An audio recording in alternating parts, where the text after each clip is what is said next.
Well, happy holidays. It's December 23rd, and today I am going to make the cake. And the cake is an applesauce cake. We make it in a bundt pan, and I call it the cake because, truth be known, this is not one of my favorite cakes. It's not a particularly easy recipe to make. In fact, I recommend making this recipe with whiskey, and the whiskey doesn't go in the recipe, if you know what I'm saying. But the fact of the matter is, my mother made this cake every year at Christmas, usually on Christmas Eve. And before that, her mother made this cake every year at Christmas, usually on Christmas Eve. So I'm afraid that I will be haunted by the ghosts of Christmas past if I do not continue the tradition of the cake. Hence, the cake. So I've done a lot of prep work ahead because this is a labor-intensive recipe, and I'm using a bundt pan that my grandmother used just for a little while before she passed, and then my mother used it, and now I have inherited the pan for the cake. So to begin the cake, you want to flour and grease your bundt pan, actually grease and then flour. So I used vegetable shortening, and I greased the whole bundt pan, and it's kind of a Zen thing. You just have to get your hands dirty and you have to enjoy it. And this is again where some of those other ingredients that don't go in the cake come in handy. Just trust me. So you grease every nook and cranny. Do not miss anything, because your triumph at the end of this recipe will be if the cake comes out of the bundt pan in one piece. Keep on hand, and especially during the holidays, because you do not want to go to the Walmart on the holidays and look for one. Keep a trifle dish on hand, because if all else fails and the cake comes out in little pieces, chop that sucker up, soak it in some whiskey or rum, layer it with some nice cream or custard, and sprinkle some nutmeg on top, and you've got a Christmas trifle. If, however, you do triumph and the cake comes out in one piece, it will be a beautiful bundt cake that's going to be really moist and dense, and it's filled with fruit and nuts, and I think it's really good for Christmas breakfast or for afternoon tea or coffee when you need that little pick-me-up before you start cooking Christmas dinner. So be sure and grease every nook and cranny, and then what I do is sprinkle flour in, and I just kind of tap all around, and you can see every bit of the pan is greased and floured so that hopefully the cake will not stick. So while that's happening, preheat your oven to 300. This is going to bake for a couple of hours, so it bakes low and slow. Next step is, and we're using vegetable shortening, we're going to use 1 cup of vegetable shortening, and I buy it in the convenient pre-measured packs. It doesn't matter, I just find that easier. So we're going to cream together 1 cup of vegetable shortening and 2 cups of granulated sugar. So my vegetable shortening is in the mixer. I'm going to put my sugar in. I'm going to grab my paddle attachment. Now, while this is creaming together, in another bowl I have 2 cups of warm applesauce. And I'm going to add to that 3 teaspoons of baking soda. And that's going to make a little chemical explosion, not quite Chernobyl, but there's definitely going to be some alchemy here. It will foam up when you add the baking soda to the warm applesauce. It shouldn't exceed this dish, but you don't want to put the applesauce in something that barely holds the applesauce and then watch the magic happen, and the magic happens all over your kitchen. So we're going to let this cream, and then while this is creaming and you can't hear anything I'm babbling about, you can watch me add the baking soda to the applesauce.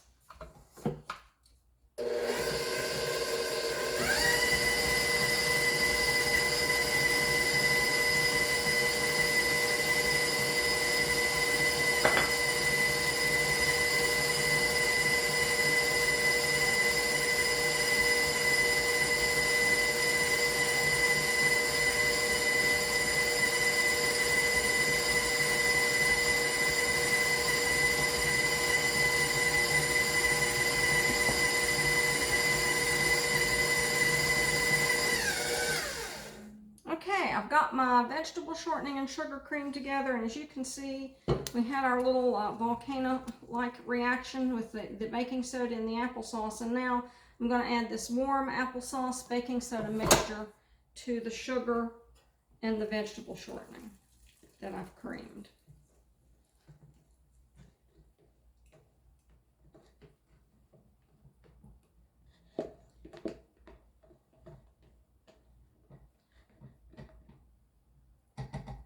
And I'm going to mix that just a little bit.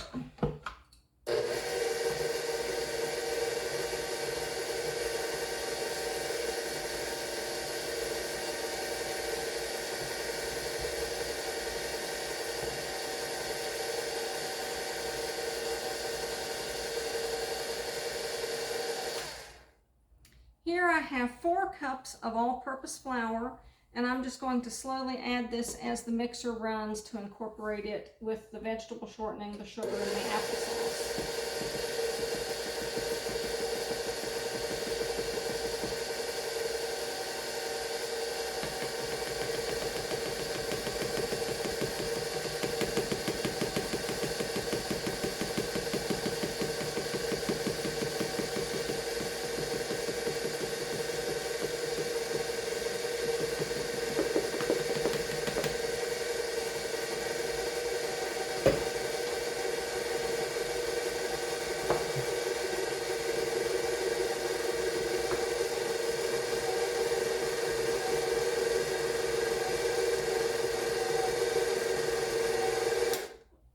Next we add our, what I call Christmas spices. So we have a teaspoon of cinnamon, a teaspoon of nutmeg, and I do use fresh ground nutmeg, and I use a really good brand of cinnamon.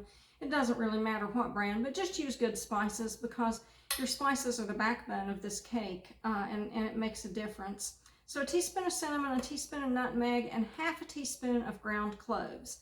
And I'm going to add that to the mixture now.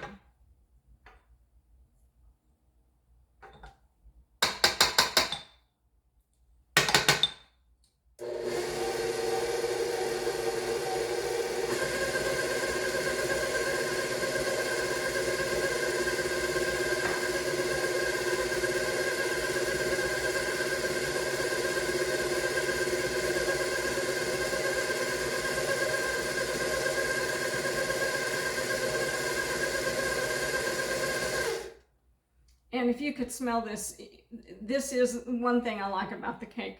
It's not really my favorite cake, but the smell to me is the epitome of the Christmas season. So the last thing is, and if your mixer can't handle it, I'm using a really large stand mixer, but you can fold in your fruit and your nuts by hand. The original recipe calls for 1 pound of raisins and 1 cup of chopped walnuts. I don't mind raisins, but they're not my favorite, and to me, dried cranberries or craisins are much more Christmassy, so I'm substituting craisins for raisins. And because I just love pecans, I'm substituting pecans for walnuts. But if you want to be faithful to my mother and my grandmother, you'll use walnuts and raisins, but if you don't, they'll never know. So I'm just going to put this in a little at a time. Oh, and I forgot to say, you do want to lightly dredge your fruit, whether it's the raisins or the craisins. Just lightly dredge those in flour, and it keeps them from sticking to each other so that you don't get big fruit clumps in your cake.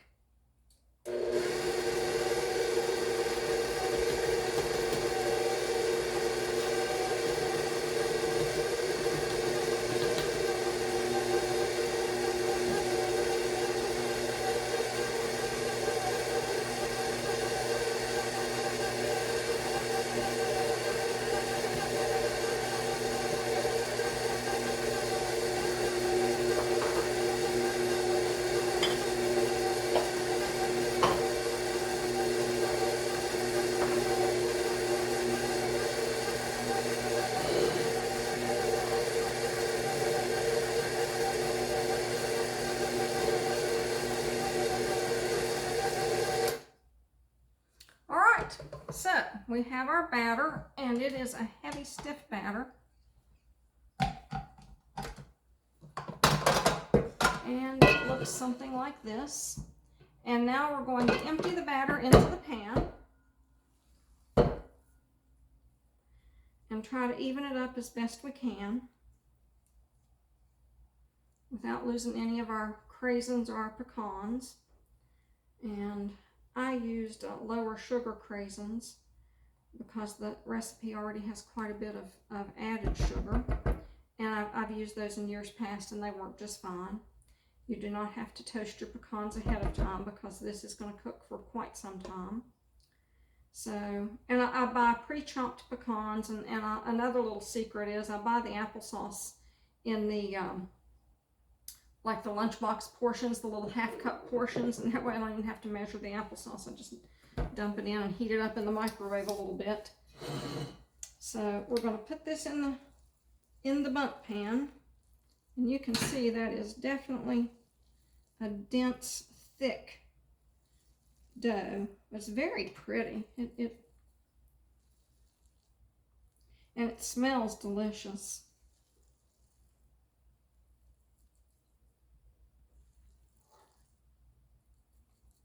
This cake freezes well, assuming it comes out in one piece and it looks pretty. It'll keep for a few days, but if you are on your own like I am, and or your neighbors run when they see you coming with what is akin to fruitcake, you can slice it and wrap the slices and freeze it, and it freezes quite well.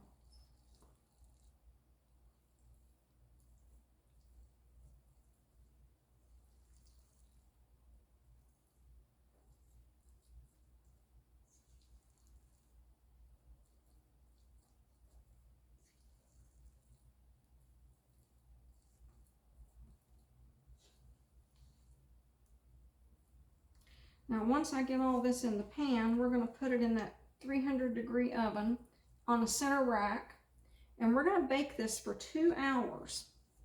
And just kind of watch it. It'll smell delicious while it bakes, and that's one reason Mom liked to do it on Christmas Eve, because we often had guests that would just drop in and out on Christmas Eve, and she said that her whole house smelled like Christmas. I think probably these days an air freshener would be a lot easier to make your whole house smell like Christmas, but it is true. This smells exactly like Christmas as it bakes. And I have to do it because my mom did it and her mom did it, and so I must make the cake. So it will make my house smell good on the 23rd, which is today, and the dog and I will enjoy that. Spent all day at the vet with the dog because I don't know if you watch the rest of the videos on my YouTube channel, but the dog loves to open Christmas packages, and he was so exuberant opening a package that we think the dog sprained his back. So about $133 and 2 meds later, dog is resting comfortably on the couch, and I'm making the cake, and I'm sure when he feels better, he'll open the rest of his packages. So there we go, batter's in. Whoops, we missed one little craisin there. Don't tell, I touched that. And we're going to put this in 200 or 300-degree oven for 2 hours. And then once it comes out of the oven, I'm going to let it cool for 20 minutes in the pan. Then I'm going to invert it on a plate, and I'm going to put a cool, damp towel on top to help it release. I don't know why I do that. I know it works, and my mother did it and her mother did it, and it worked. So that's how we make the cake. But I'll put it in the oven, and we'll come back in about 2.5 hours and see if we get it out in one piece or if we have a trifle. It's been 2 hours. Actually, the cake baked about an hour and 55 minutes, and I've let it cool for 20 minutes. And now we're going to try to turn it out of the bundt pan. So I have a damp towel here, and I have the obligatory Christmas platter. And this is still warm, so I'll have to be careful. I'm going to put the platter on top of the cake and put my mitts on and try and flip it, which is hard to do with mitts on.